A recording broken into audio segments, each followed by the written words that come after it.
આપણે બધા જાણીએ છીએ કે પ્રયાગરાજમાં આ વખતે મહાકુંભ યોજાણો છે.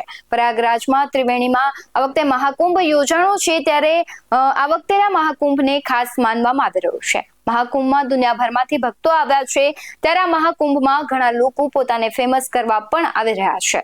આ વચ્ચે કુંભના પહેલા જ દિવસે એક સુંદર સાધ્વી જોવા મળી હતી, જે આકર્ષણનું કેન્દ્ર બની હતી, જેનું નામ છે હર્ષા રિચારિયા. હવે જાણીએ કે આ હર્ષા રિચારિયા છે કોણ. નમસ્કાર, BS9 TV ન્યૂઝમાં આપની સાથે હું ભગવતી વિશાવડિયા.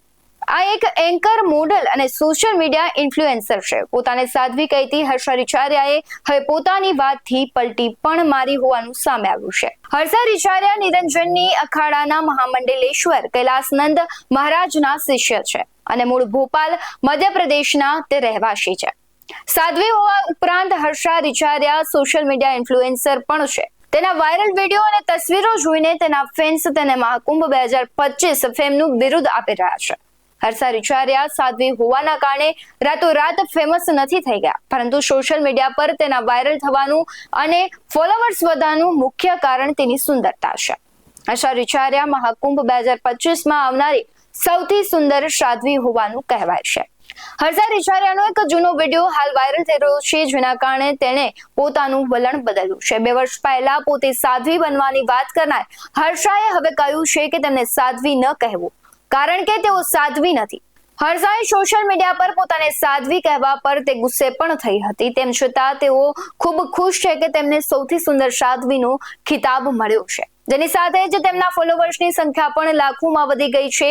શનિવારે મહાકુંભમાં નિરંજની અખાડાની શોભાયાત્રા દરમિયાન હર્ષા પહેલીવાર સંતો સાથે રથ પર બેઠેલી જોવા પણ મળી હતી. તેમણે વાતચીત દરમિયાન જણાવ્યું છે કે પોતાના સૌંદર્ય વિશે કહ્યું કે મારે જે કરવાનું હતું તે છોડી દીધું છે અને હવે આ જીવન ધારણ કર્યું છે. હર્ષાએ છેલ્લા 2 વર્ષથી સાધ્વી તરીકે જીવન જીવી રહ્યાનો દાવો કર્યો છે, પરંતુ આ વિશે નાગરિકોમાં પ્રશ્નો ઉભા થયા છે. હર્ષાના કેટલાક જૂના ગ્લેમરસ ફોટો અને વિડીયોઝ ફરી વાયરલ થયા છે, જેના કારણે તેમની સાધ્વી બનવાની સાદગી પર અનેક સવાલો ઉઠ્યા છે. હર્ષાએ ઘણી વખત જણાવ્યું છે કે હું હજી સાધ્વી બનવા તરફ આગળ વધી રહી છું, પરંતુ હજુ સુધી સાધ્વી નથી બની. સંત બનવા માટેની વિધિઓ અને દીક્ષા પૂર્ણ કરવાની પ્રક્રિયા વિશે પણ તેમણે ઘણી ચર્ચાઓ કરી છે. હર્ષા વાસ્તવમાં એક એન્કર, મોડેલ અને સોશિયલ મીડિયા ઇન્ફ્લુએન્સર છે. ગ્લેમરસની દુનિયામાંથી સંતો અને ઋષિઓ સાથે મહાકુંભમાં આવવા અંગે તેઓ કહે છે કે આપણા ભાગ્યમાં કેટલીક બાબતો લખાયેલી હોય છે. હર્ષાએ વધુમાં કહ્યું છે કે મેં ગુરુદેવ પાસે સંન્યાસની માંગણી કરી, જેની ગુરુદેવે ના પાડી. ગુરુદેવે કહ્યું છે કે હર્ષાને હજુ પારિવારિક જવાબદારીઓ નિભાવવાની છે.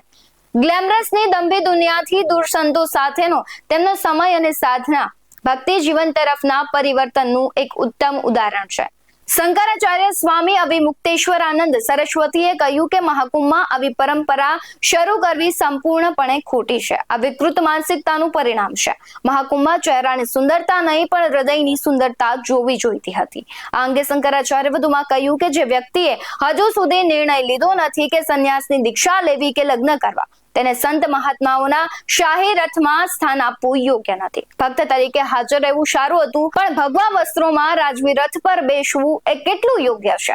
મહાકુંભમાં આવા અનેક લોકો છે જે આકર્ષણનું કેન્દ્ર બન્યા છે. ફરી મળીશું મહાકુંભની અવનવી વાતો સાથે. ત્યાં સુધી તમે અમારી YouTube ચેનલને સબસ્ક્રાઇબ કરવાનું, અમને Facebook અને Instagram પર ફોલો કરવાનું ભૂલશો નહીં. બાકી અવનવી અપડેટ્સ મેળવવા માટે આપ જોતા રહો BS9 TV ન્યૂઝ. નમસ્કાર.